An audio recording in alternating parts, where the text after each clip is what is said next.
Très Saint-Père, je mesure avec gravité l'honneur qui m'est imparti, en ce début d'année, de présenter à votre sainteté, au nom du corps diplomatique accrédité près de Saint-Siège, nos vœux de santé et de bonheur pour votre personne et de rayonnement spirituel pour votre ministère pétrinien, heureusement inauguré au mois de mars dernier. Avant d'évoquer l'actualité des 12 mois écoulés, qu'il me soit permis d'exprimer, en notre nom à tous, à sa sainteté le pape émérite Benoît XVI, nos sentiments de gratitude pour le service de vérité et de charité qu'il a assumé pendant son pontificat et de lui témoigner notre respect et notre profonde sympathie. Je veux aussi avoir une pensée émue pour mon prédécesseur au décanat, l'ambassadeur Alessandro Valladares Lanza, que le Seigneur a rappelé auprès de lui le 22 octobre 2013. C'était un homme habité par une foi profonde, très Saint-Père. Souvenez-vous de lui dans vos prières.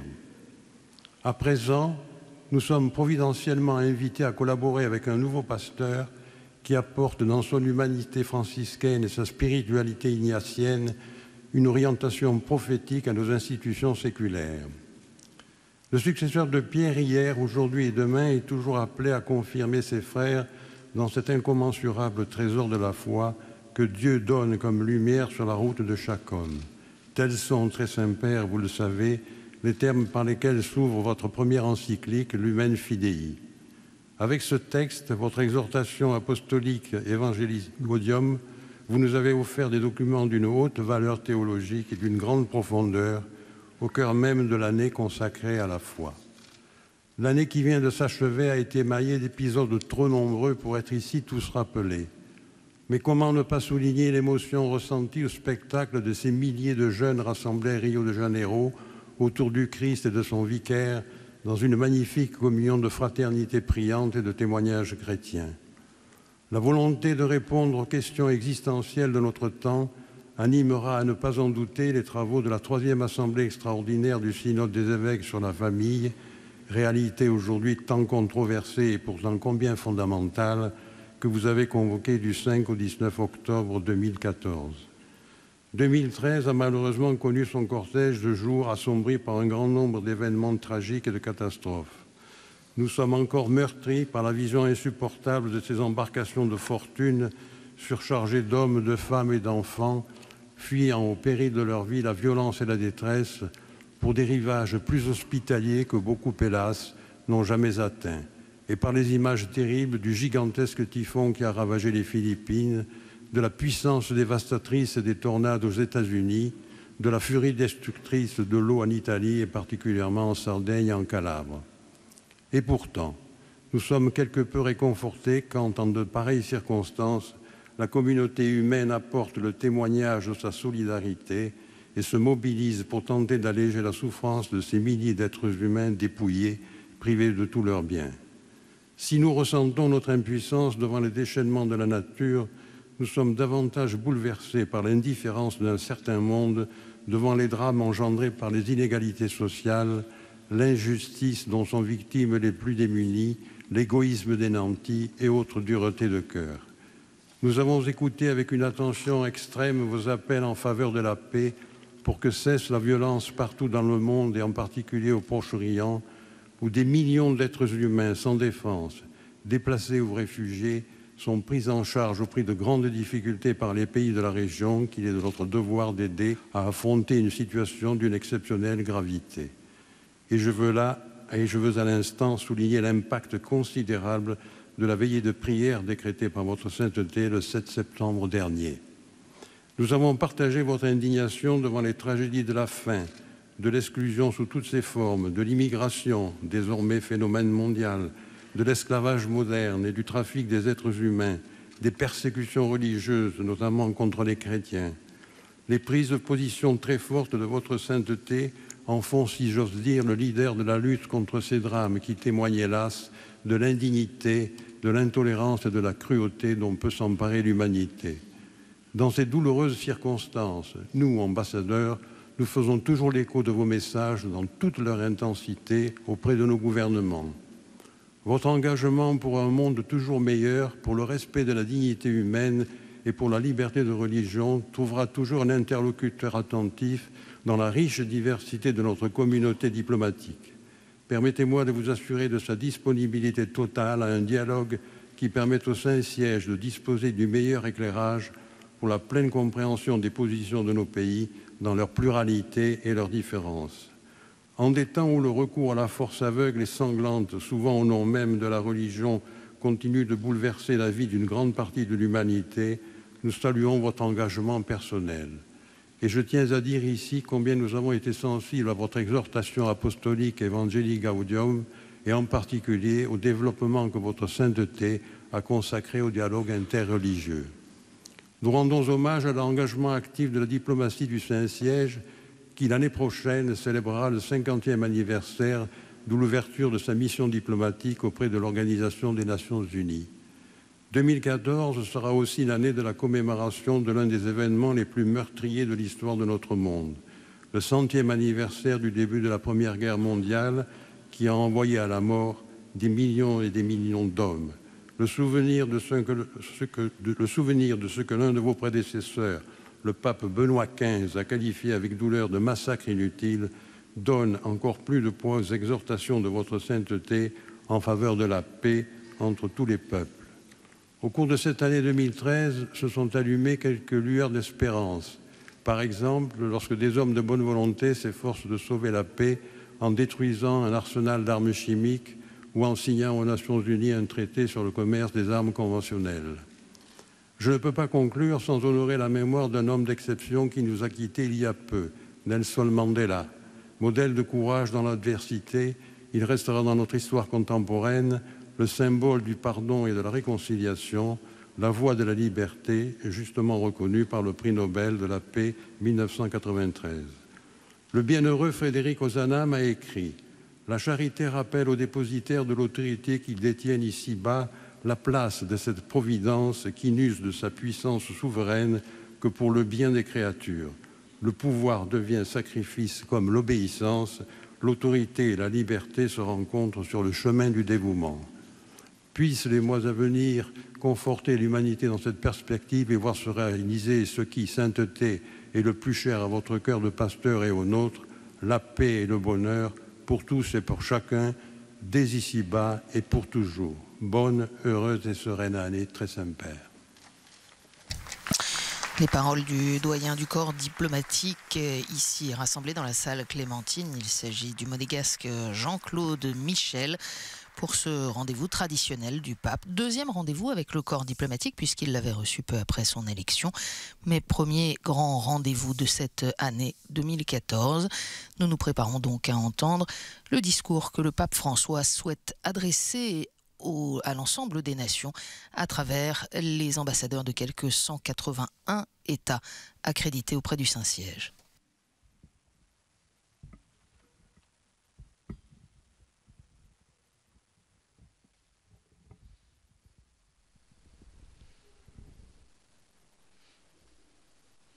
Eminenza, Eccellenze, Signore e Signori. Excellences, Mesdames et Messieurs, c'est désormais une longue et solide tradition qui veut qu'au début de chaque nouvelle année, le pape rencontre le corps diplomatique accrédité près le Saint-Siège pour lui offrir ses vœux et échanger quelques réflexions qui jaillissent surtout de son cœur de pasteur, attentif aux joies et aux souffrances de l'humanité. Et donc, la rencontre d'aujourd'hui est un motif de grande joie.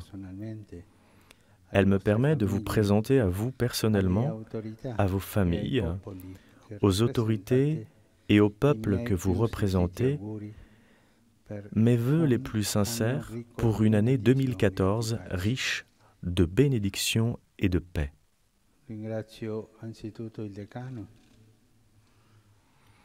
Je remercie avant tout le doyen Jean-Claude Michel,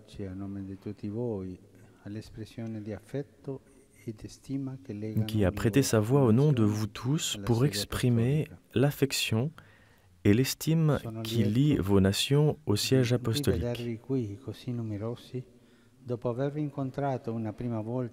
Je suis heureux de vous revoir ici, si nombreux, après vous avoir rencontré une première fois, quelques jours après mon élection. Entre-temps, de nombreux nouveaux ambassadeurs ont été accrédités, à qui je renouvelle mon souhait de bienvenue. Tandis que, parmi ceux qui nous ont quittés, je ne peux pas ne pas mentionner le regretté ambassadeur Alejandro Valladares Lanza, doyen du corps diplomatique pendant plusieurs années, que le Seigneur a rappelé à lui il y a quelques mois.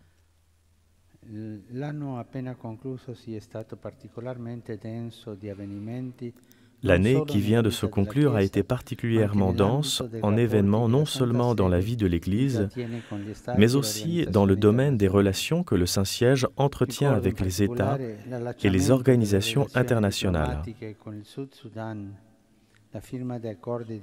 Je rappelle en particulier l'établissement des relations diplomatiques avec le Sud-Soudan, la signature d'accords de base ou spécifiques, avec le Cap-Vert, la Hongrie et le Tchad, et la ratification de celui avec la Guinée équatoriale, souscrit en 2012.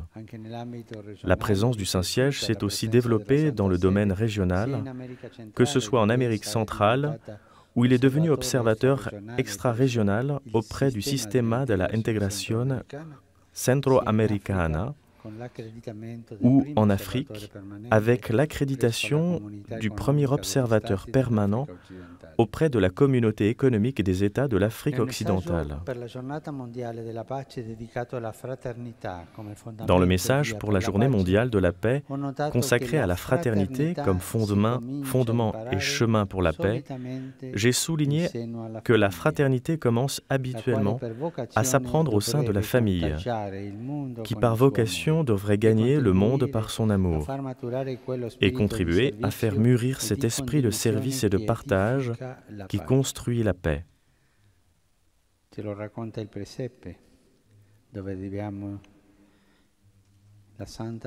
C'est ce qui nous raconte la crèche, où nous voyons la Sainte Famille, non pas seule et isolée du monde, mais entourée de bergers et de mages, c'est-à-dire une communauté ouverte dans laquelle il y a de la place pour tous, pauvres et riches, proches et lointains. Et on comprend ainsi les paroles de mon bien-aimé prédécesseur Benoît XVI, qui soulignait combien le lexique familial est un lexique de paix. Malheureusement, souvent, ce n'est pas ce qui arrive, parce que le nombre des familles divisées ou déchirées augmente, non seulement à cause de la conscience fragile du sens de l'appartenance qui caractérise le monde actuel, mais aussi à cause des conditions difficiles dans lesquelles beaucoup d'entre elles sont contraintes de vivre, au point de manquer des moyens même de subsistance. Par conséquent, des politiques appropriées qui soutiennent, favorisent et consolident la famille sont rendues nécessaires. Il arrive en outre que les personnes âgées soient considérées comme un poids, tandis que les jeunes ne voient pas devant eux des perspectives sûres pour leur vie. Les aînés et les jeunes sont au contraire l'espérance de l'humanité. Les premiers apportent la sagesse de l'expérience, les seconds nous ouvrent à l'avenir, empêchant de nous refermer en nous-mêmes. Il est sage de ne pas exclure les personnes âgées de la vie sociale pour maintenir vivante la mémoire d'un peuple. De même, il est bon d'investir sur les jeunes avec des initiatives adéquates qui les aident à trouver du travail et à fonder un foyer domestique. Il ne faut pas éteindre leur enthousiasme. Je garde vivant dans mon esprit l'expérience de la 28e journée mondiale de la jeunesse à Rio de Janeiro. Que de jeunes heureux j'ai pu rencontrer, que d'espérance et d'attente dans leurs yeux et dans leurs prières, que de soif de vie et de désir de s'ouvrir aux autres. La fermeture et l'isolement créent toujours une atmosphère asphyxiante et lourde. qui tôt ou tard finit par attrister et étouffer.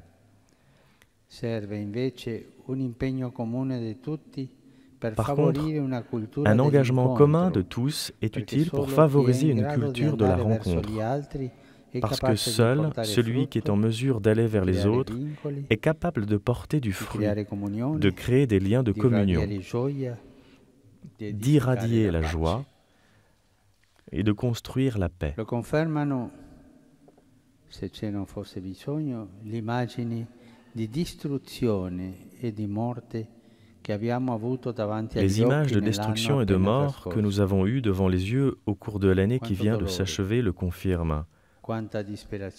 Que de souffrance, que de désespoir à cause de la fermeture sur soi-même, qui prend peu à peu le visage de l'envie, de l'égoïsme, de la rivalité, de la soif de pouvoir et d'argent.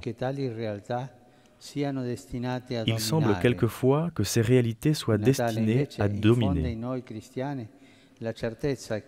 Noël, au contraire, fonde en nous, chrétiens, la certitude que la parole ultime et définitive appartient au Prince de la paix, Jésus, qui change les épées en socs et les lances en serpes, et transforme l'égoïsme en don de soi, et transforme la vengeance en pardon. C'est avec cette confiance que je désire regarder l'année qui est devant nous. Je ne cesse donc pas d'espérer que le conflit en Syrie ait finalement une fin.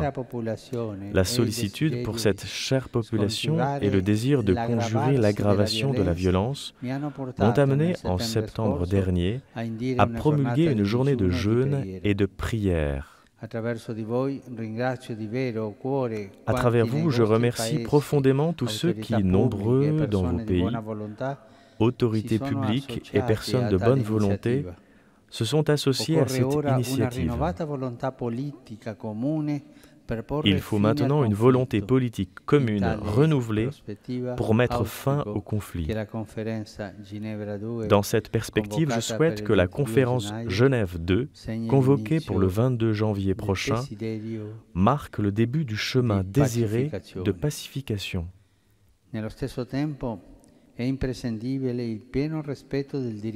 En même temps, le plein respect du droit humanitaire est incontournable.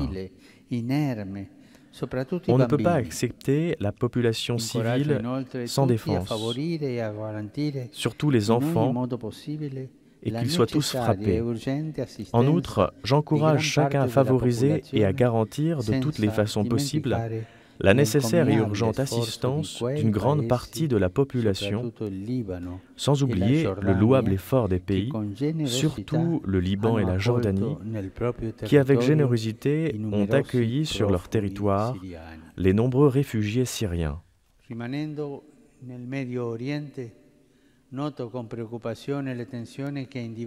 Restant au Moyen-Orient, je note avec préoccupation les tensions qui de différentes manières frappent la région.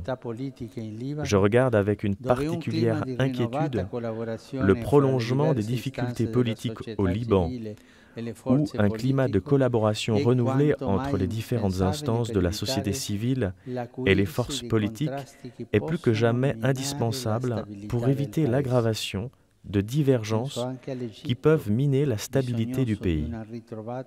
Je pense aussi à l'Égypte, qui a besoin de retrouver une concorde sociale, comme aussi à l'Irak, qui peine à arriver à la paix espérée et à la stabilité.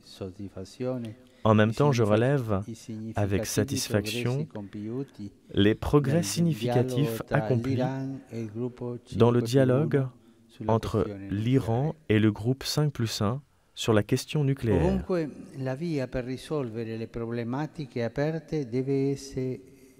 Partout, la voie pour résoudre les problématiques ouvertes doit être la voie diplomatique du dialogue.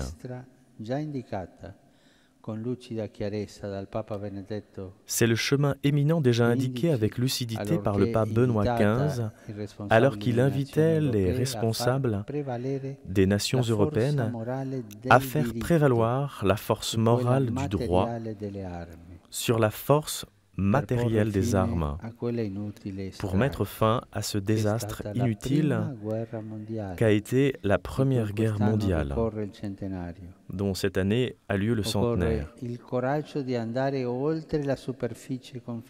Il faut le courage d'aller au-delà de la surface du conflit pour considérer les autres dans leur dignité la plus profonde, afin que l'unité prévale sur le conflit et qu'il soit possible de développer une communion dans les différences.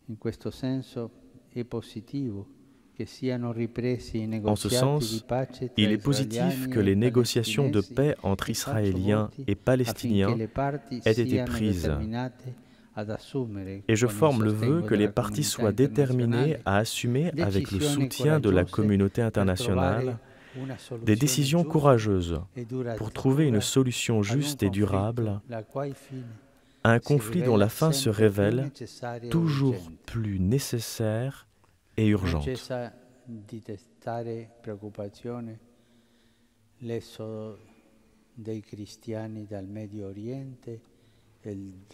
L'exode des chrétiens du Moyen-Orient et du nord de l'Afrique ne cesse de préoccuper.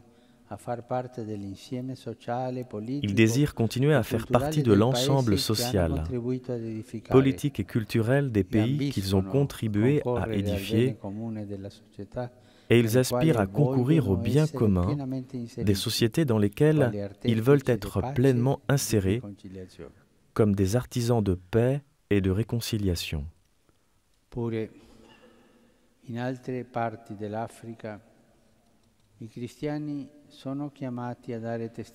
De même, en d'autres parties de l'Afrique, les chrétiens sont appelés à témoigner de l'amour et de la miséricorde de Dieu. Il ne faut jamais renoncer à faire le bien, même quand c'est difficile et quand on subit des actes d'intolérance, ou même de vraies persécutions. Dans de grandes zones du Nigeria, les violences ne cessent pas et beaucoup de sang innocent continue à être versé. Ma pensée va surtout vers la République centrafricaine, où la population souffre à cause des tensions que le pays traverse et qui ont semé à plusieurs reprises destruction et mort. Alors que j'assure de ma prière les victimes et les nombreuses personnes déplacées, contraintes à vivre dans les conditions d'indigence, je souhaite que l'attention de la communauté internationale contribue à faire cesser les violences, à rétablir l'état de droit et à garantir l'accès des aides humanitaires, même dans les zones les plus reculées du pays. Pour sa part, l'Église catholique continuera d'assurer sa présence et sa collaboration en se dévouant avec générosité pour fournir toute l'aide possible à la population et surtout pour reconstruire un climat de réconciliation et de paix entre toutes les composantes de la société.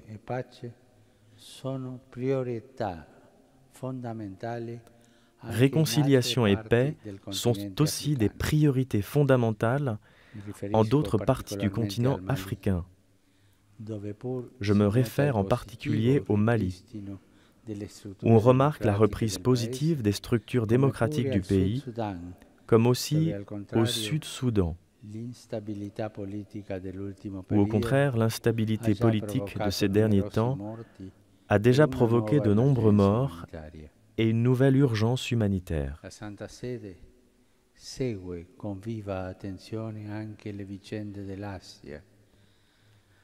Le Saint-Siège suit également avec une vive attention les événements en Asie, où l'Église désire partager les joies et les attentes de tous les peuples qui composent ce vaste et noble continent.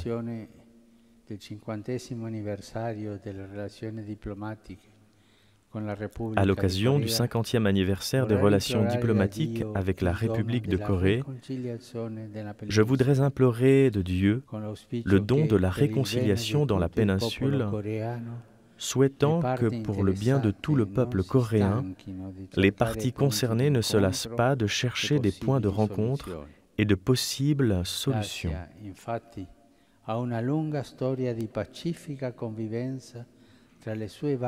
L'Asie, en effet, a une longue histoire de cohabitation pacifique entre ses diverses composantes civiles, ethniques et religieuses.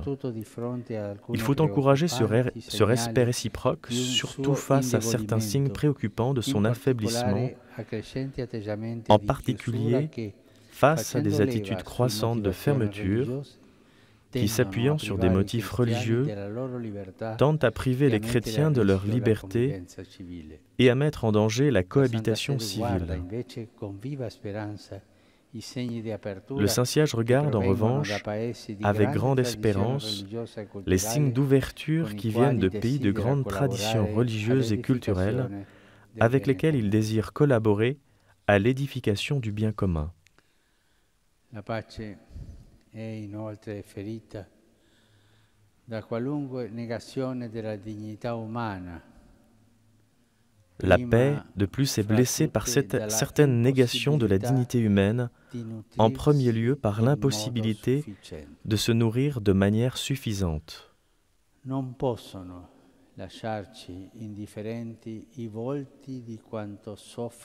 Les visages de tant de personnes qui souffrent de la faim, surtout des enfants,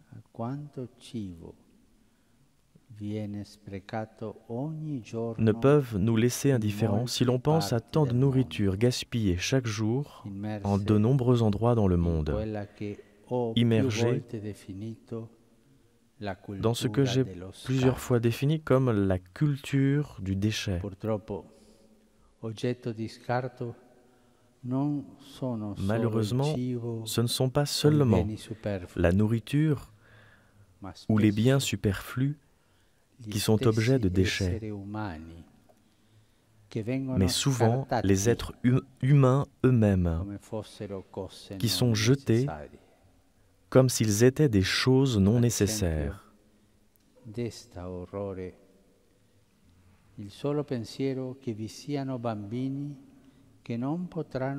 Par exemple, la seule pensée que des enfants ne pourront jamais voir la lumière, victimes de l'avortement, nous fait horreur.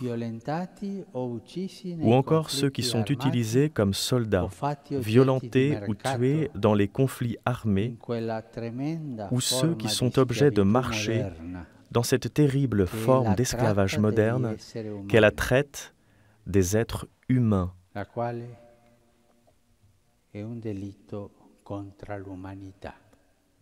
Qui est un crime contre l'humanité. Non può trovarci insensibili. Il dramma delle moltitudini costrette a fuggire. On ne peut pas rester insensible face au drame des multitudes contraintes à fuir la famine ou les violences et tous les abus, en particulier dans la Corne de l'Afrique et dans la région des Grands Lacs. Beaucoup vivent en déplacés ou en réfugiés dans ces camps où ils ne sont plus considérés comme des personnes, mais comme des numéros anonymes.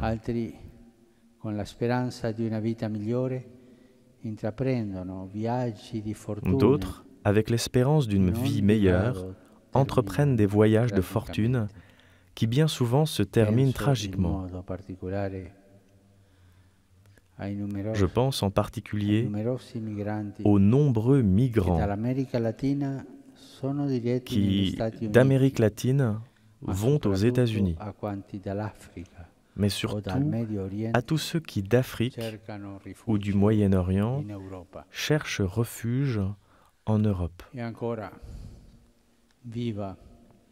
Nella mia memoria la breve visita che ho compiuto a Lampedusa nel luglio scorso per pregare per i numerosi. La brève visite que j'ai faite à Lampedusa en juillet dernier pour prier pour les nombreux naufragés en Méditerranée est encore vive dans ma mémoire. Malheureusement, il y a une indifférence générale devant de semblables tragédies signe tragique et dramatique de la perte du sens de la responsabilité fraternelle, sur lequel est basée toute société civile.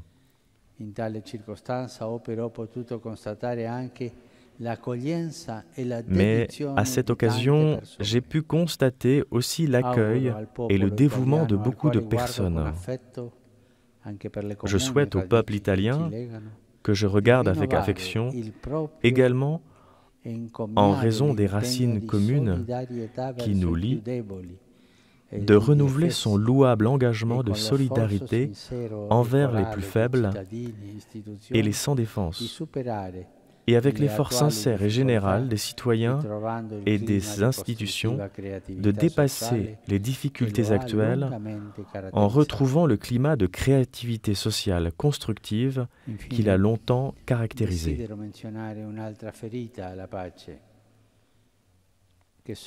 Enfin, je désire mentionner une autre blessure à la paix qui vient de l'exploitation avide des ressources environnementales.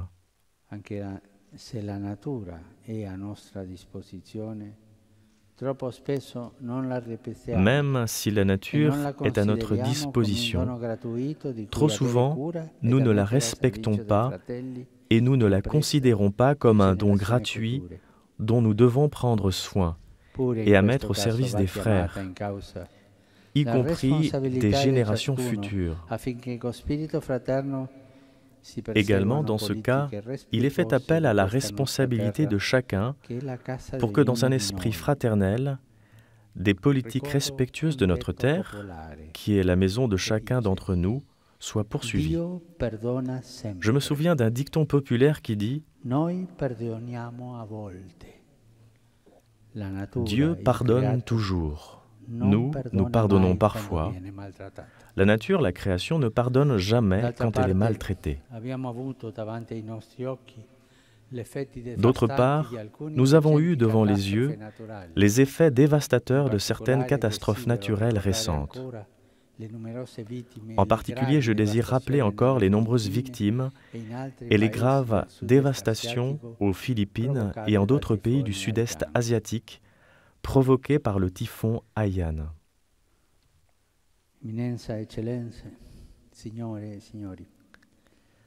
Excellences, Mesdames et Messieurs, le pape Paul VI remarquait que la paix ne se réduit pas à une absence de guerre, fruit de l'équilibre toujours précaire des forces.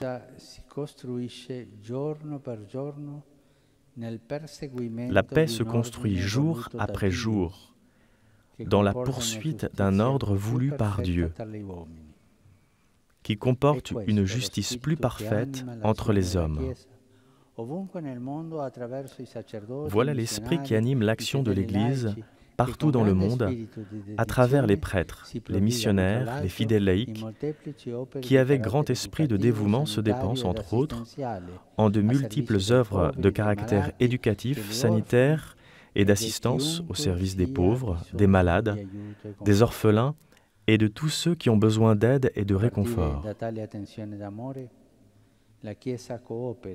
Par cette attention aimante, l'Église coopère avec toutes les institutions qui ont à cœur tant le bien des individus que le bien commun.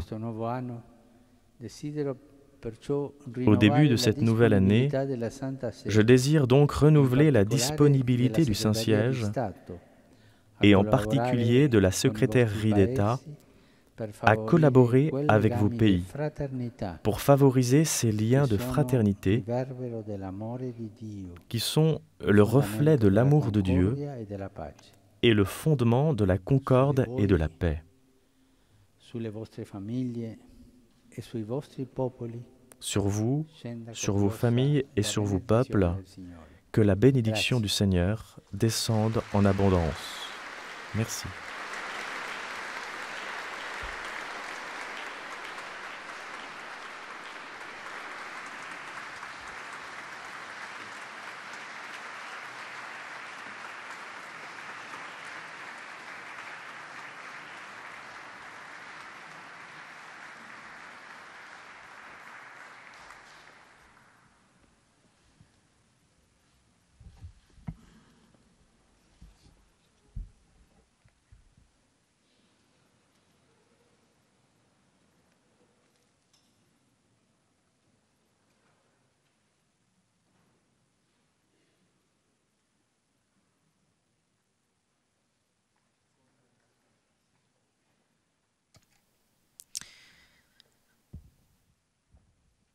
Voilà donc cette intervention du pape François auprès de tous les ambassadeurs des nations accréditées près le Saint-Siège. Vous aurez noté les points d'insistance particuliers du pape sur les grands thèmes que sont la famille, il a commencé par cela, mais aussi la dignité des personnes, en particulier les personnes réfugiées et déplacées, celles qui sont soumises à l'esclavage moderne, qui est un crime contre l'humanité, toutes celles qui sont victimes de la culture du déchet, à commencer par les enfants victimes de l'avortement.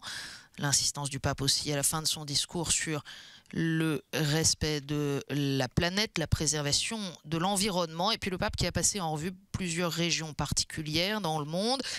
Le Moyen-Orient, d'abord avec un long développement, appelant une fois de plus de ses voeux la survenue de la paix en Syrie, mais aussi citant les situations du Liban, de l'Égypte ou de l'Irak et les négociations de paix entre Israéliens et Palestiniens. Le pape appelle à des décisions courageuses. Il redit que l'exode des chrétiens du Moyen-Orient et du nord de l'Afrique ne cesse de préoccuper.